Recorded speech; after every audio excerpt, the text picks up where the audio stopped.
frappé par une attaque terroriste, le Bénin a vu la réaction mesurée de la communauté économique des États de l'Afrique de l'Ouest, CEDEAO, qui, malgré ses discours fermes sur la lutte contre le terrorisme, peine à rassurer les populations et les observateurs.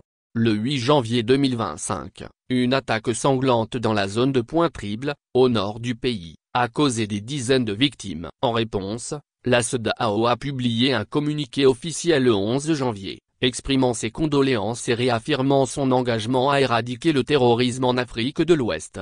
Dans ce communiqué, la CEDEAO a fermement condamné l'attaque, soulignant qu'elle exprime ses plus sincères condoléances au gouvernement, aux forces de sécurité et au peuple béninois, tout en appelant à une intensification de la coopération entre les États membres en matière de sécurité et de partage de renseignements. L'organisation a également renouvelé son engagement à soutenir les pays de la région dans leurs efforts pour garantir la sécurité de leurs citoyens. Cependant, cette réaction, jugée insuffisante par certains, a alimenté la colère des internautes, notamment sur les réseaux sociaux. La CEDEAO face aux critiques sur Facebook, où les commentaires ont été restreints sous le communiqué officiel. Plusieurs utilisateurs sont contraints à exprimer leur frustration à travers des emojis, face à la passivité de la CEDEAO en cette période de menaces terroristes croissantes dans la région. Nombreux sont ceux qui ont critiqué l'organisation pour sa réactivité limitée, notamment en comparaison de sa décision en 2023, lorsqu'elle avait ordonné le déploiement de sa force en attente pour rétablir l'ordre constitutionnel après le coup d'État au Niger ayant renversé le président Mohamed Bazoum.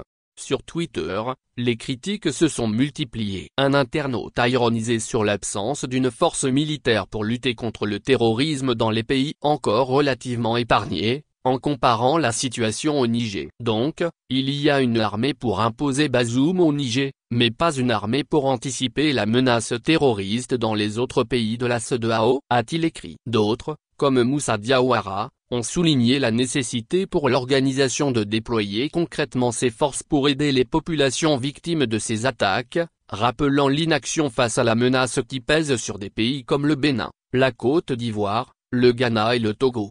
Les critiques à l'encontre de la CEDEAO ne s'arrêteront pas là. De nombreux commentateurs estiment que l'organisation, qui n'a cessé de revendiquer son rôle dans la lutte contre le terrorisme, doit passer à l'action et ne se contenter que de déclarations de solidarité. Ce sont des terroristes, pas des hommes armés non identifiés. La France vous a trop noyé, a lâché Dada Hill, un autre utilisateur de Twitter, critiquant le euphémisme utilisé par l'organisation régionale.